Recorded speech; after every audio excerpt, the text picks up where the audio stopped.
Dice así: y habiendo dicho estas cosas, viéndolo ellos, fue alzado y le recibió una nube que lo ocultó de sus ojos. Y estando ellos con los ojos puestos en el cielo, entre tanto que él se iba, he aquí se pusieron junto a ellos dos varones con vestiduras blancas, los cuales también le dijeron: varones galileos, ¿por qué estáis mirando al cielo? Este mismo Jesús que ha sido tomado de vosotros al cielo, así vendrá como lo habéis visto ir al cielo.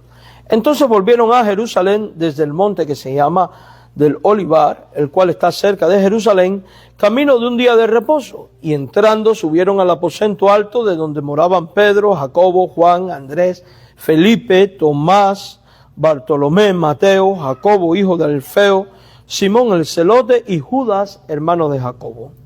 Todos estos perseveraban unánimes en oración y ruego con las mujeres y con María, la madre de Jesús, y con sus hermanos. Vamos a orar. Señor, gracias por tu palabra, la Biblia. Rogamos que el poder de tu Santo Espíritu nos dirija en su exposición. Háblanos, porque queremos escuchar tu voz, Señor. En el nombre de Jesús, amén. Amados hermanos, para poder comprender en su totalidad esta porción de la Biblia, es necesario que nosotros hagamos una reconstrucción completa de todo lo acontecido entre la resurrección de Jesucristo y el advenimiento del Espíritu Santo en Pentecostés, a fin de tener todos los detalles y todos los elementos. Para hacer tal cosa tenemos que leer los 4 evangelios y el libro de Hechos. Y es interesante que solo 2 de los evangelios hablan sobre estos acontecimientos, la primera parte de Hechos, y algunos que otros pasajes en el resto de las epístolas hacen mención de ello. Pero cuando los tomamos todos y los unimos y los ponemos en comparación, en armonía, que es como se llama esto, podemos ver la siguiente historia. Y es que posterior a su resurrección, por 40 días, Jesús se le apareció a sus apóstoles hablando acerca del reino de Dios, y antes de apartarse de ello, los conduce fuera de la ciudad hasta cerca de la ciudad de Betania, en el monte que se llama del Olivar, tal y como él había ordenado previamente. Y estando en este lugar les da una serie de instrucciones con respecto al reino de Dios, la espera del Espíritu Santo y todo lo relacionado con el poder de éste y la gran comisión. Alzando sus manos, luego Jesús bendice a los apóstoles, al mismo tiempo que es separado de ellos, siendo llevado al cielo y recibido allá en la gloria. Por invitación de Dios el Padre, Jesús se sienta en su trono a la diestra de éste, en cumplimiento de la escritura profética anunciada desde los Salmos, predicada por Jesús mismo y confirmada y creída como doctrina por la iglesia primitiva, pues en un sinnúmero de pasajes encontramos que la Biblia dice que después de su partida se sentó a la diestra del Padre. Los relatos bíblicos dicen que mientras Jesús es llevado al cielo, sus discípulos con los ojos puestos de manera fija contemplan este evento hasta el momento exacto en que desaparece de su presencia al ser envueltos en una nube.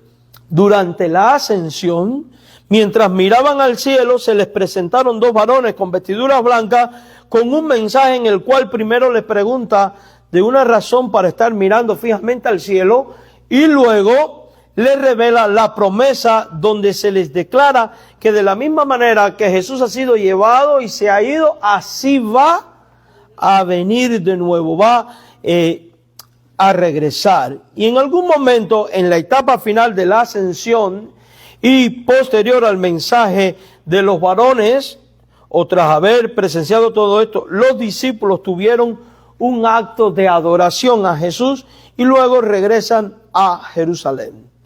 Tanto los evangelios como el libro de los Hechos relatan de manera muy breve lo ocurrido con los apóstoles tras la ascensión de Jesús y antes del advenimiento del Espíritu Santo. Después de la ascensión y la adoración a Jesús, resulta que los apóstoles regresan a Jerusalén. Lo hacen con gran gozo, y una vez allí, en tanto y en cuanto esperan el advenimiento del Espíritu, están siempre en el templo, alabando, orando, intercediendo, dice la Biblia, y que el Señor hacía muchos milagros y señales a través de ellos.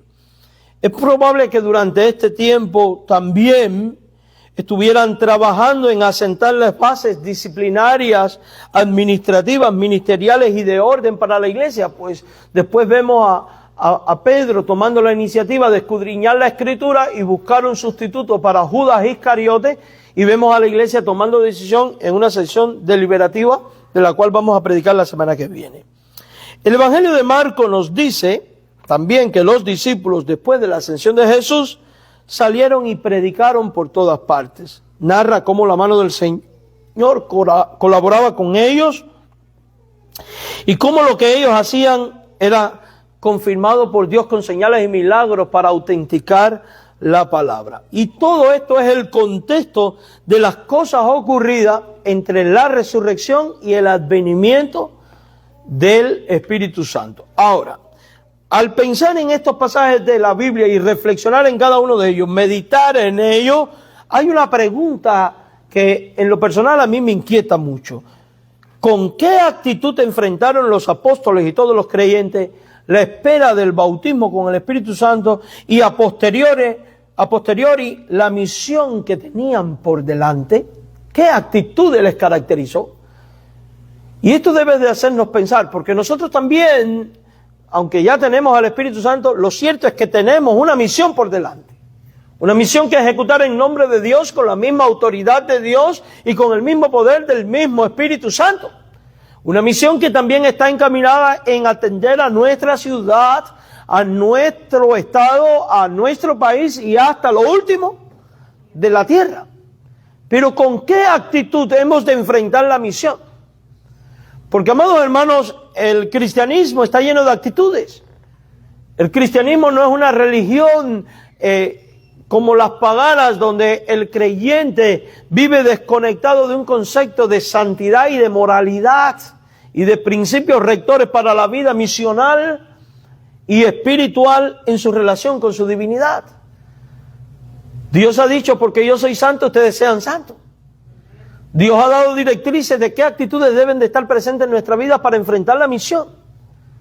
Y lo cierto es que los problemas del diario vivir, las acechanzas del maligno y los deseos de la carne y la vanagloria de la vida se convierten automáticamente por naturaleza en terroristas que atentan contra nuestra espiritualidad y hacen que nuestras actitudes, lejos de honrar a Jesucristo, muchas veces nos arrojan al lodo, a la ciénaga del pecado, haciendo que otros se conviertan en piedras en piedras duras que no quieren saber del Evangelio porque nosotros hemos causado sus tropiezos.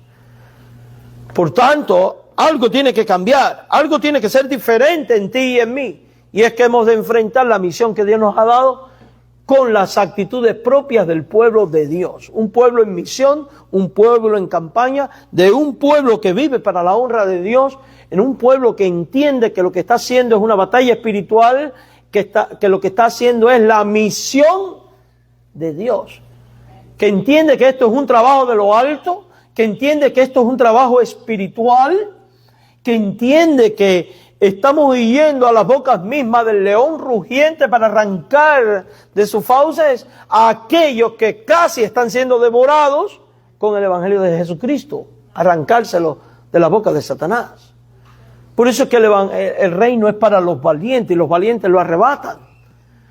Por eso estamos en una campaña que es una guerra espiritual. Y generalmente todo el mundo asocia guerra espiritual con echar fuera demonios y cosas como estas. Pero guerra espiritual es mucho más que eso. Cuando estamos en evangelización, estamos en guerra espiritual. Porque estamos haciéndole la contra del enemigo declarado de Dios, que es Satanás, el diablo, para ir a por aquellos a que el diablo ya tiene bajo su gobierno y su control.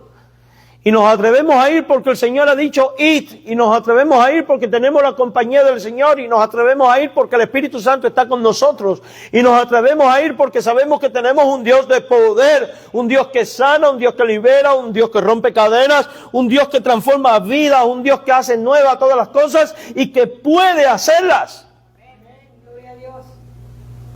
Pero la efectividad de esta misión en mayor o menor grado, va a ser bendecida o afectada en dependencia de la actitud con la que tú la realices.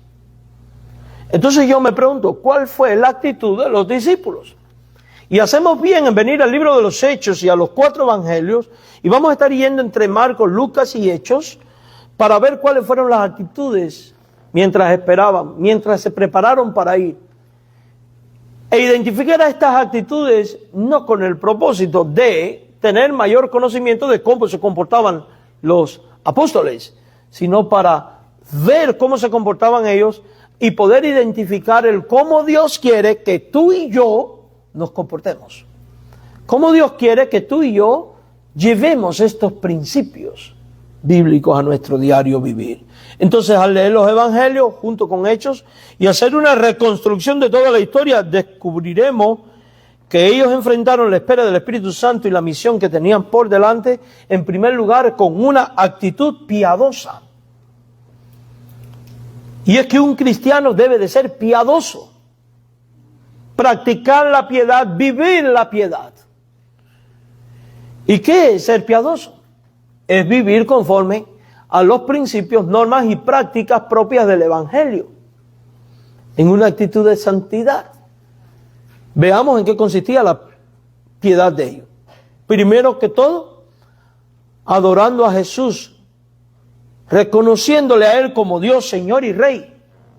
Porque no hay verdadera piedad en la vida de un creyente en tanto y en cuanto éste no reconoce que su vida le pertenece a Jesucristo y que debe de honrarle en todas las cosas y que debe vivir bajo su señorío y bajo su autoridad y que la voluntad personal ante los ojos de Dios ya no cuenta.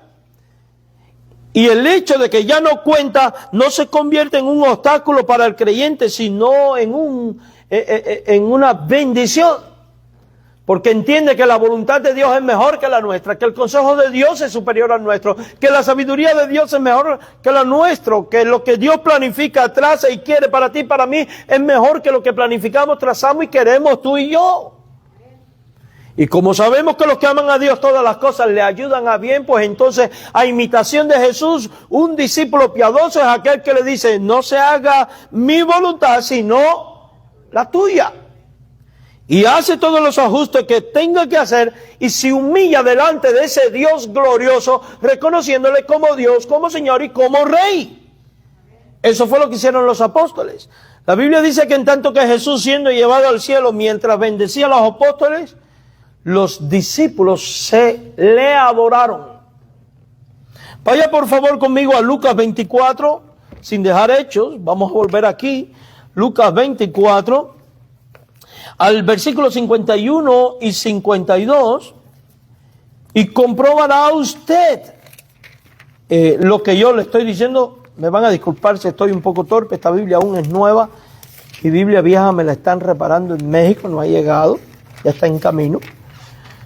Y esta es un poco más lenta que la otra. Lucas 24, 51. Dice de esta manera: aconteció que bendiciéndolos Jesús se separó de ellos y fue llevado arriba al cielo. Esto es lo que está pasando con Jesús. Pero yo quiero que ahora en el verso 52 usted observe lo que empieza a ocurrir en la vida de los apóstoles.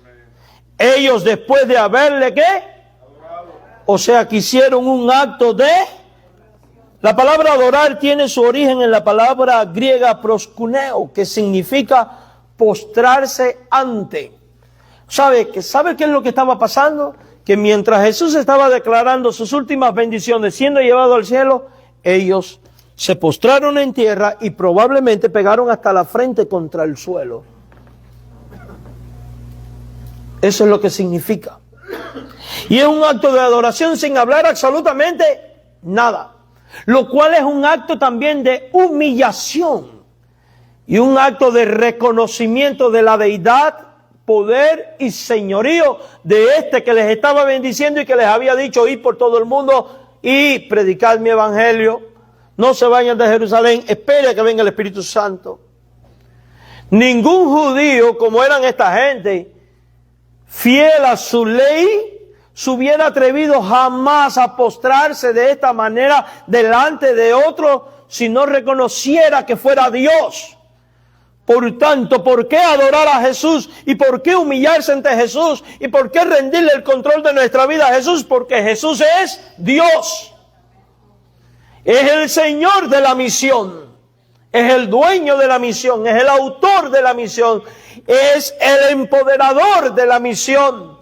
Es el que va a obrar la misión en el corazón de la gente, convenciendo de juicio, de justicia y pecado a través del Espíritu Santo. Es el que está acompañando a cada creyente en la misión. Es el que va a enviar al Espíritu. Es el que va, además de todo ello, a proteger con sus ángeles y de todas maneras a los que se atreven en el nombre de Jesús, no solo a adorarle y a humillarse, sino a obedecer. Y lo hacen con una actitud de adoración. Entonces la adoración está asociada a la humillación, al reconocimiento del señorío de Cristo. La adoración entonces es mucho más que congregarse en un templo para cantar alabanzas y expresar a Dios nuestra devoción. La adoración es un estilo de vida que tiene que ocurrir todos los días, que tiene que ser parte de tu ADN y mi ADN como cristiano. La adoración está asociada a la sujeción a Dios.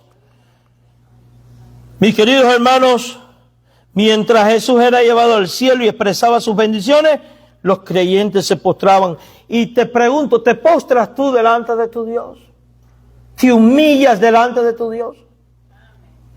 Dice el libro de Nehemías, si mi pueblo se humillare, ¿qué pasaría? ¿Cuáles son las promesas de Dios para un pueblo que se humilla, para un pueblo que adora, para un pueblo que reconoce el señorío de su Dios y le entrega su misión y su causa a Dios? Él dice, yo perdonaré sus pecados y sanaré su tierra. Mis queridos hermanos, si tú y yo, en espera de lo que Dios va a hacer a través de esta iglesia, nos humillamos ante Dios y estamos dispuestos a pagar el precio de la misión y a confiar en Él y nos entregamos a Él de todo corazón, poniendo a un lado todo lo que estorba en mi relación con Él, créame que Dios va a perdonar los pecados de Bakersfield. Dios va a sanar esta tierra de Bakersfield y va a hacer grandes cosas. Y esto no es emocionalismo, es la realidad de lo que Dios ha dicho y ha prometido en su palabra. Y Dios no es mentiroso, porque Dios no es ni hombre ni hijo de hombre para que mienta. Y si Él ha dicho que cuando un pueblo se humilla, hace estas cosas, entonces usted y yo podemos vivir con la convicción de que Él lo hará. Él lo hará porque es Dios. Por tanto, miren cuán importante es el simple humillarse y callar y confiar en lo que Él va a hacer. Esperar en lo que Él va a hacer. Porque ahora estos discípulos están solos. Ya no tienen a Jesús ahí físicamente diciéndole, hey, ahora dependen de su actitud en piedad en su relación con Dios. Hay momentos en la vida cristiana en que nos toca ya andar por nosotros mismos. Por eso en el nombre de Jesús de Nazaret te digo, humíllate ante tu Dios. Confía en Él, adórale, conviértete en un adorador. Hace unas semanas atrás yo andaba un poco triste por algo y un tanto desanimado. Y una hermana de esta iglesia lo percibió. Y me dijo, ¿sabes qué, pastor? Olvídese de lo que le esté pasando y ponga su música y adore a Dios, cante alabanzas y verá cómo las cosas, porque la alabanza ayuda a que las cosas cambien. Y eso es cierto, hermano. ¿Qué pasaba cuando Saúl era atormentado por el demonio? ¿Y qué pasaba cuando David tocaba alabanzas? El demonio tenía que salir corriendo. Y es que el diablo no soporta la alabanza del pueblo de Dios. El diablo no soporta, es derrotado cuando el pueblo se humilla y adora a Dios. Por eso no le dé miedo a adorar a Dios como Dios le guía a hacerlo, hermano. Ni tenga prejuicios. Por eso es importante que en la piedad cristiana la adoración sea parte de tu diario vivir. La adoración cristiana implica humillarse ante Él.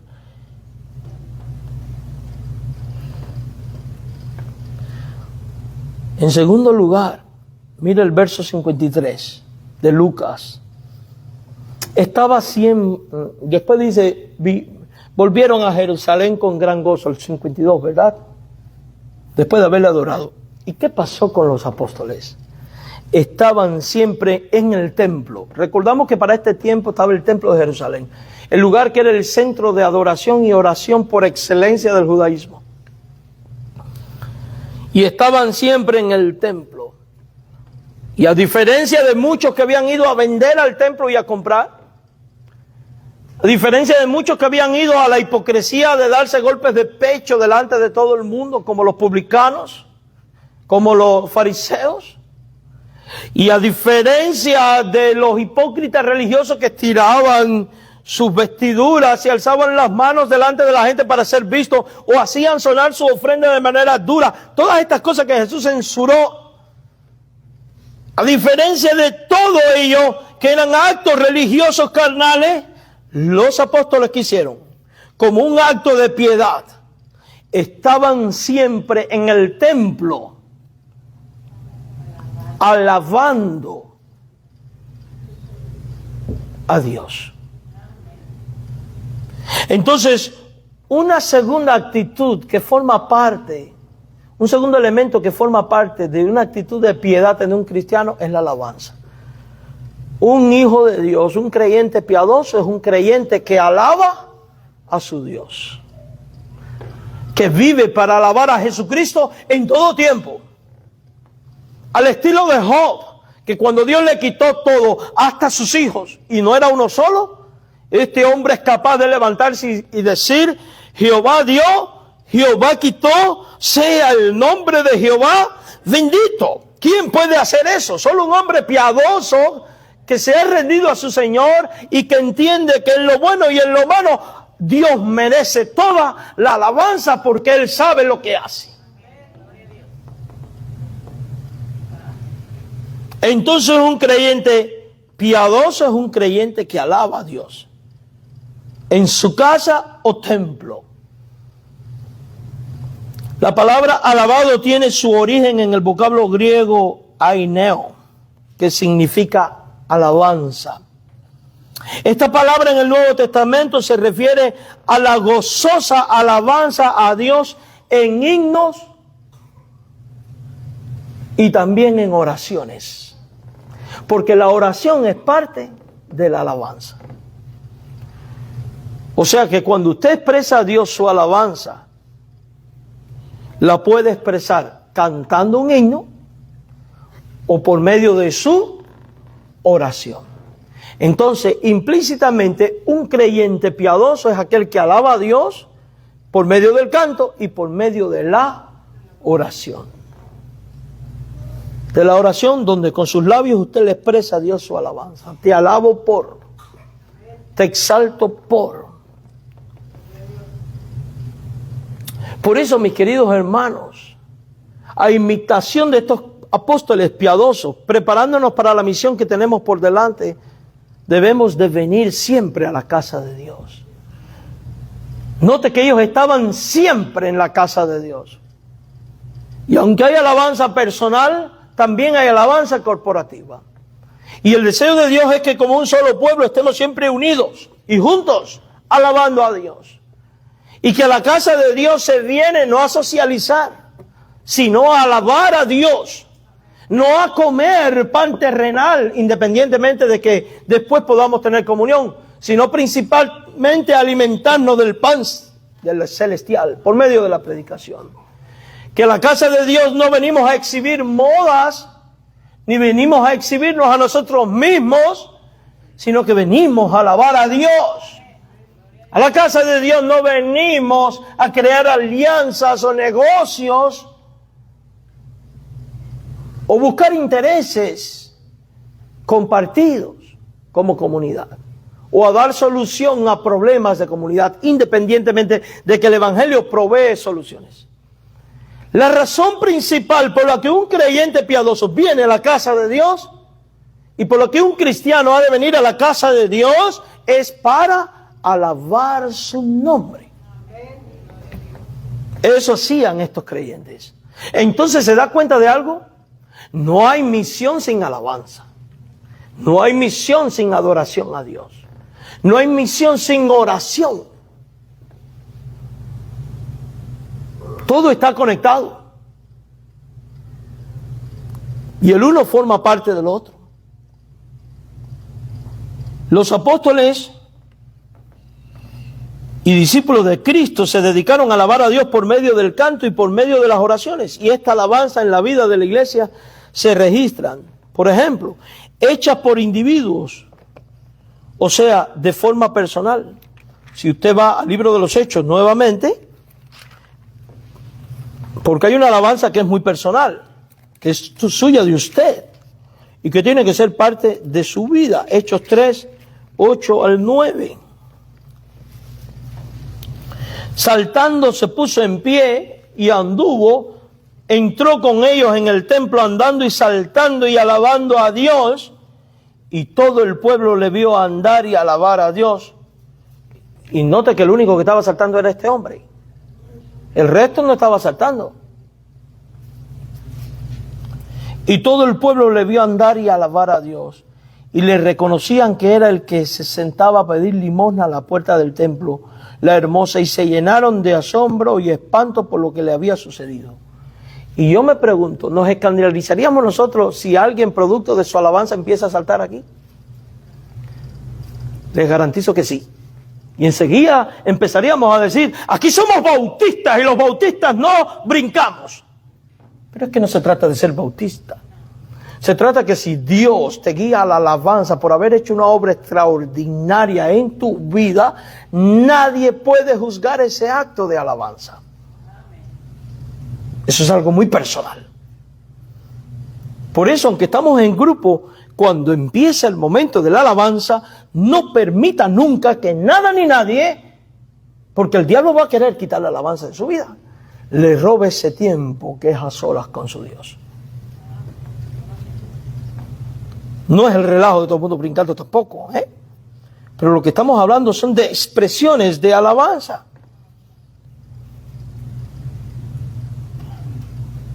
Si usted va a Lucas capítulo 2, verso 20, puede encontrar, y estoy citando más Lucas, porque Lucas es el mismo autor del libro de los Hechos.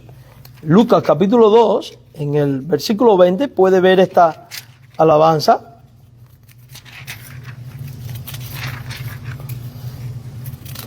Dice así: volvieron los pastores glorificando y alabando a Dios por todas las cosas que habían oído y visto. También hay alabanzas hechas por grupos. Si usted va a Lucas 19:37,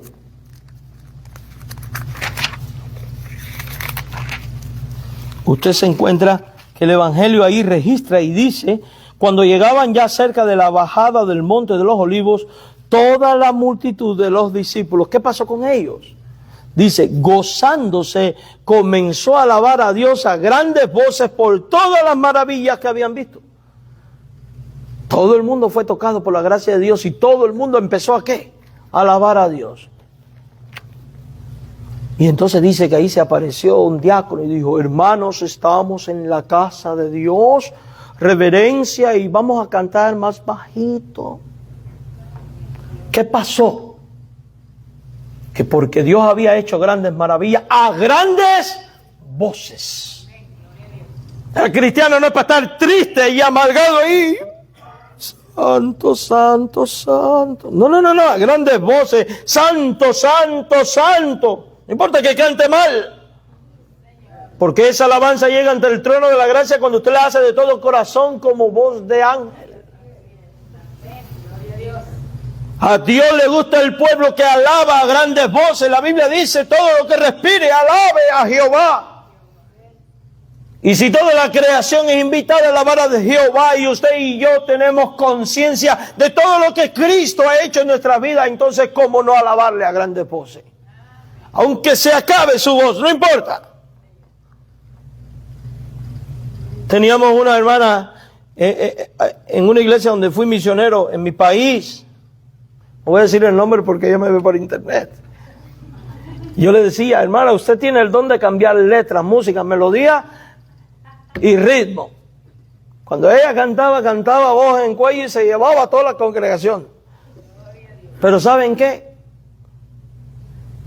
La iglesia alababa a Dios. En una ocasión recuerdo que iba con mi pastor, estaba visitando una de las misiones, se había ido la luz y ellos estaban cantando. El misionero de ahí tenía una voz pésima, horrible, y él era el que dirigía la alabanza con tremendo entusiasmo, hermano, y estaban cantando el himno Haz arder mi alma. Y cuando nos estábamos acercando desde la esquina oíamos nosotros, porque cantaban los hermanos, y me dice el pastor de nosotros, ¿y eso qué es? Le digo, eso es haz arder mi alma. Haz arder mi alma en tu ley, Señor. Ellos no lo estaban cantando así. Lo estaban cantando. Bueno, que el pastor me dijo, están ardiendo. Porque están en candela los que cantan. Pero Dios se goza. Visité otra misión en otra ocasión. Ya vivía yo aquí en Estados Unidos. Y voy a este lugar y el hermano dice, invito al pastor Héctor que nos dirija en el himno cuando allá se pase lista. Y yo lo empiezo a cantar y me doy cuenta que nadie lo canta, lo canto yo solo. Y yo paro cuando termino la primera estrofa y le digo, hermanos, ¿no se saben el himno? Y me dice el misionero, sí, no lo sabemos, pero esa no es la música. Digo, ¿cómo que no es la música? Dice, no. Y cuando lo cantan con otra música. Digo, oye, yo llevo tanto tiempo en el evangelio, fui pianista de mi iglesia, toco el piano y ese himno yo sé cómo va. Me dice, no, es que aquí yo no me sé los himnos ninguno y yo le pongo yo mismo la música y así lo enseño. Y uno podría decir que mal está el hermano, no, que bien está, porque no deja de alabar a Dios porque tiene una limitación. Eso hace el creyente piadoso, alaba el nombre de su Dios. También la alabanza es hecha por la comunidad. Vaya a Hechos capítulo 2, verso 47, y mire los recién bautizados, ¿qué hacían ellos? Alabando a Dios, teniendo favor con todo el pueblo. Ellos estaban alabando a Dios. Entonces, en medio de la campaña tiene que haber expresiones ¿de qué? De alabanza en nuestro corazón. También ellos estaban bendiciendo a Dios. Bendiciendo a Dios. En su casa o templo. La palabra bendiciendo tiene su origen en el vocablo griego eulogeo. De ahí viene nuestra palabra eulogio o elogio. Por ejemplo, las personas, no conocen a personas que se llaman eulogio. Está horrible el nombre, pero se llaman así. Significa bendición. Para que usted vea qué significado tan hermoso. De ahí viene la palabra elogio. Eulogeo, dice que ellos estaban elogiando a Dios en Lucas 24, 53. Palabra que significa hablar bien, elogiar, y en el contexto de este pasaje el sentido de la palabra significa expresar estimación o aprobación, en este caso de Dios. Algo que todo creyente debe tener siempre presente es que nuestro deber es de elogiar a Dios, de bendecir a Dios. Te bendigo, oh Dios, por esto, aquello y lo otro. Te bendigo, oh Dios, por esto, aquello y lo otro. Hermanos, ¿qué estaba haciendo Jesús mientras era llevado? Bendiciendo ¿a quién? A los discípulos. Y después los discípulos están bendiciendo a Jesús. En tanto que hacemos la misión, debemos de bendecir a Dios. Por las razones fundamentales. Primero, bendecir a Dios por su obra de salvación. Tal y como hizo María, la madre de Jesús. Y fíjese que cuando usted lee el texto de Hechos, dice que después estaban los apóstoles junto con María y las otras mujeres que estaban bendiciendo a Dios. Ahora, ¿por qué yo digo como hizo en el pasado María? Porque si usted va a Lucas capítulo 1, verso 28, Resulta que a María, después que se le da el mensaje del Mesías, expresa palabras de bendición a Dios. Y miren, no nos dé miedo hablar de María. María fue una mujer excepcional, una mujer virtuosa, digna de imitar. 1:28, entrando el ángel en donde ella estaba, dijo: salve, muy favorecida, el Señor es contigo, bendita tú entre todas las mujeres. Ahí está, elogiada eres. Palabras de bendición sobre María. Pero ahora vaya al verso 42.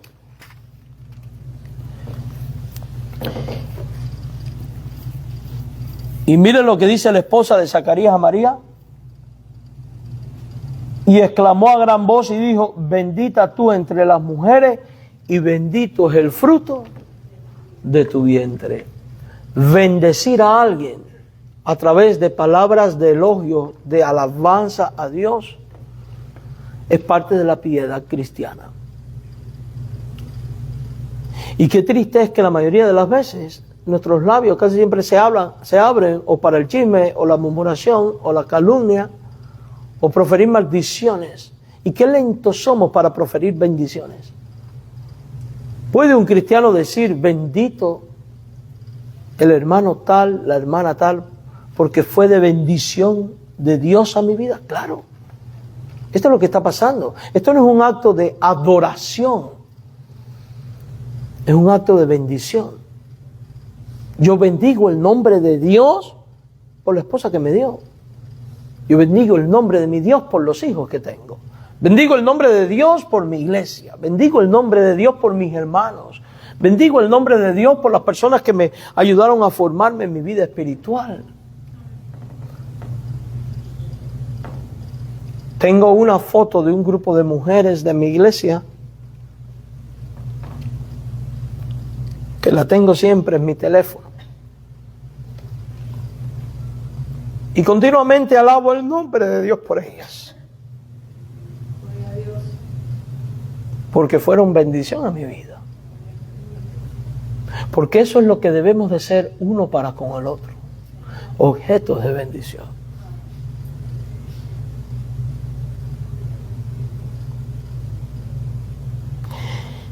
Tengo un video de la persona que más ha impactado en mi vida espiritual. Pude celebrar su cumpleaños, ya siendo bien viejita. Y un domingo estábamos celebrando el cumpleaños y una semana después su funeral. Ya vivía aquí, tuve que viajar desde acá. Y una y otra vez voy a aquel video. Porque la hermana, siendo un viejo, en ese video dice: estoy feliz porque mi niño está hoy aquí. Entonces, ¿cómo no bendecir a Dios por alguien así? Eso hacen los piadosos. Hay que bendecir a Dios por sus dones providenciales. Hay que bendecir los elementos del pan y del vino a la hora de celebrar la cena. A veces, tristemente, durante la cena del Señor, tal pareciera que cuando se están repartiendo es el momento del descanso de la iglesia y podemos hablar y conversar con el que está al lado. Es momento de bendecir a Dios, de bendecir el pan y el vino. Declarar una bendición sobre ellos. Eso fue lo que hizo Jesús. Vamos a Marcos 14:22. Y ya voy a terminar. Marcos 14:22. Mientras comían, Jesús tomó pan y ¿qué hizo? Bendijo y lo partió y le dio diciendo: tomad, esto es mi cuerpo. Bendijo el pan. Luego bendijo la copa.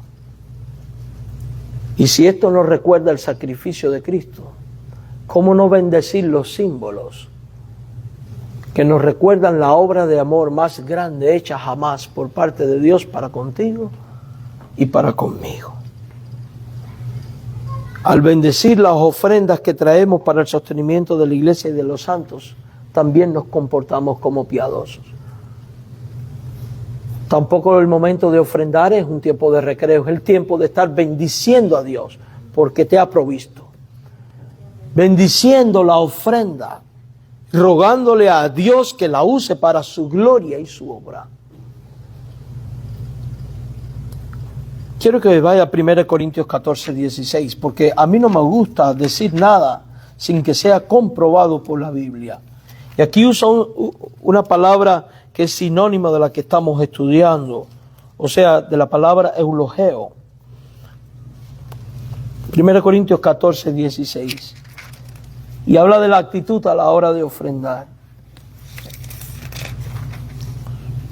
Porque si bendices solo con el Espíritu, el que ocupa lugar de simple oyente, ¿cómo dirá al amén a tu acción de gracia? Hay bendiciones pronunciadas.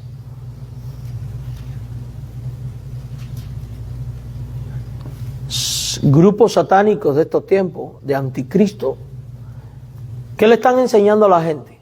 A decir, no le digas a nadie Dios te bendiga. No, bendecido. No, es Dios te bendiga. ¿Por qué? Porque es de piadoso pronunciar bendiciones sobre los demás. Nuestros antepasados no estaban equivocados cuando el hijo llegaba al padre y decía, bendición padre, que Dios te bendiga. No al padre de la iglesia, estoy hablando del padre el que te engendró, tu padre de verdad. El único que Dios te ha dado. Bendición, papá, Dios te bendiga, hijo. Amén. Dios te bendiga. Sí. Entre los cristianos tiene que haber pronunciamientos de bendiciones de parte. Dios bendiga tu hogar, tu matrimonio, hijo. Dios bendiga tu familia.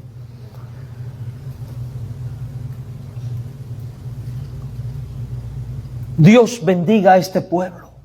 Dios bendiga a nuestro vecindario. Esta era la actitud. Esta era la actitud. Y finalmente, implica tener un espíritu de unidad fraterna perseverando en la práctica de la oración y la intercesión. Y por ser el último punto no es el menos importante, perdónenme que me esté pasando unos minutos.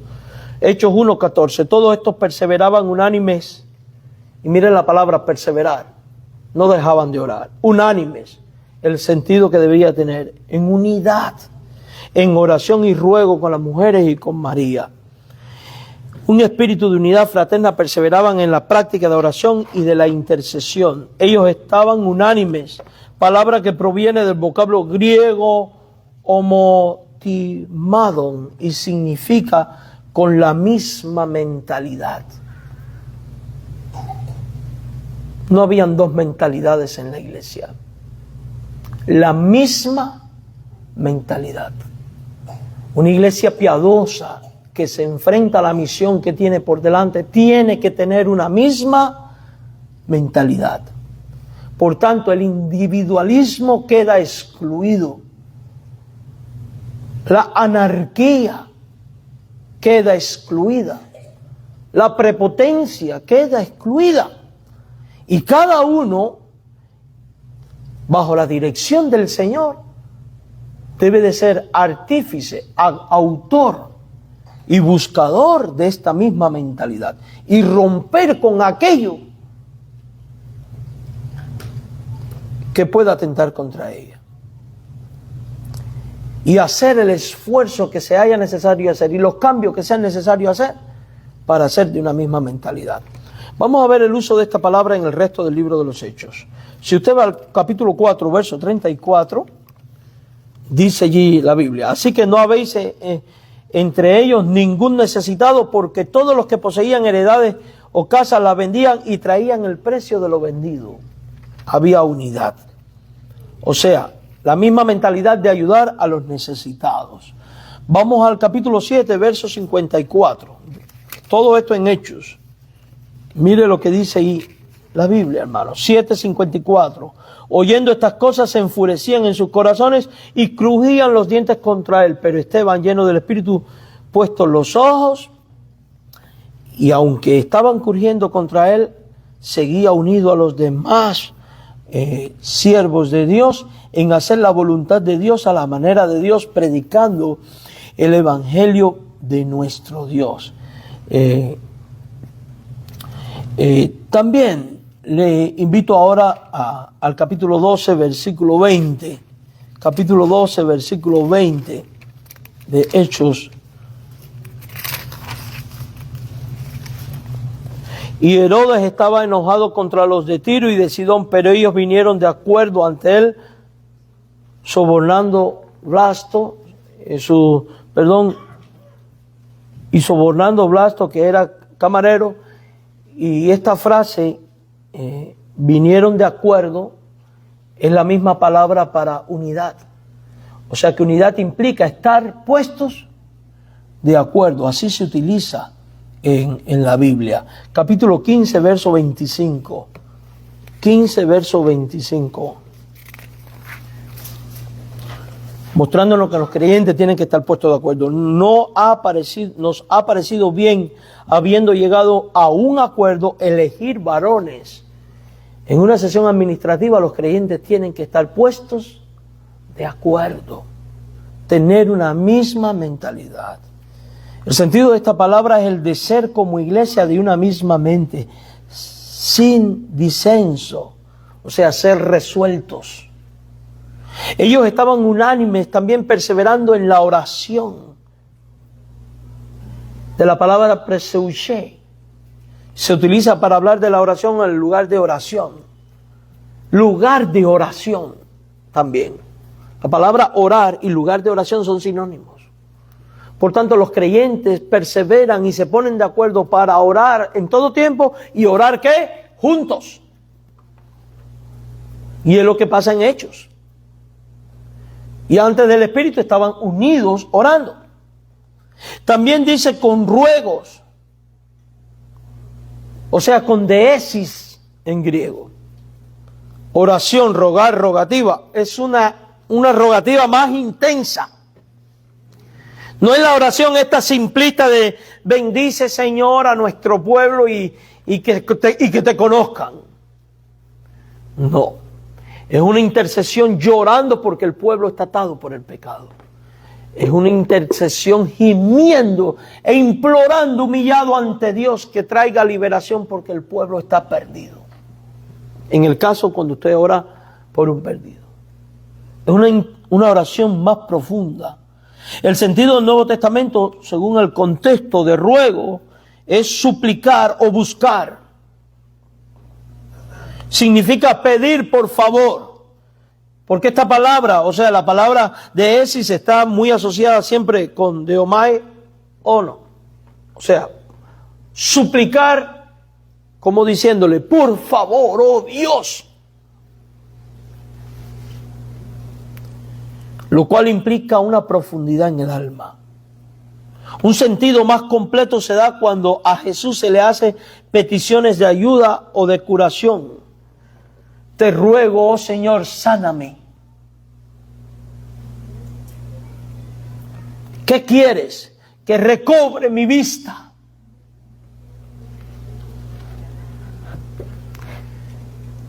Es como si Jesús mismo hoy te dijera, ¿qué quieres? Y usted le dijera, que yo predique. ¿Qué quieres? Que sea instrumento tuyo. ¿Qué quieres? Ver a mi vecindario ganado a los pies de Cristo. ¿Qué quieres? Una iglesia creciente en lo espiritual y en lo evangelístico. ¿Qué quieres? Que pueda yo adorarte siempre. ¿Qué quieres? Que pueda yo vivir para tu gloria. ¿Qué quieres? Que quites de mí este problema. ¿Qué quieres? Que sanes de mí esta enfermedad. ¿Qué quieres? Que obres en mis hijos, que obres en mi familia. ¿Se da cuenta que esto implica romper con la superficialidad religiosa?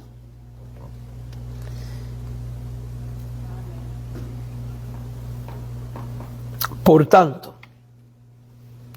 Indiscutiblemente, la misión solo se puede llevar a cabo y va a ser efectiva a medida que nosotros nos convertimos en creyentes piadosos,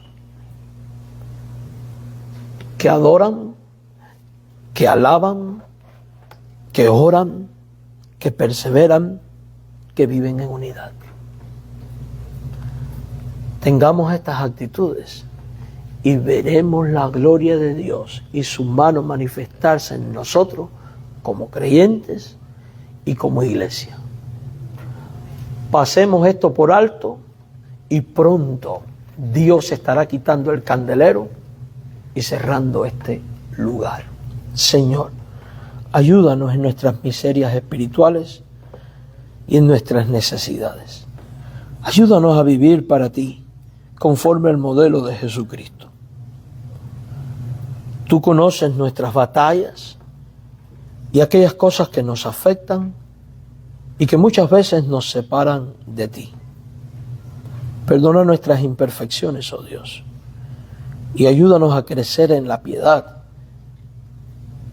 y a ser creyentes que enfrentan la misión que tenemos por delante con una actitud piadosa. En el nombre de Jesús te lo rogamos.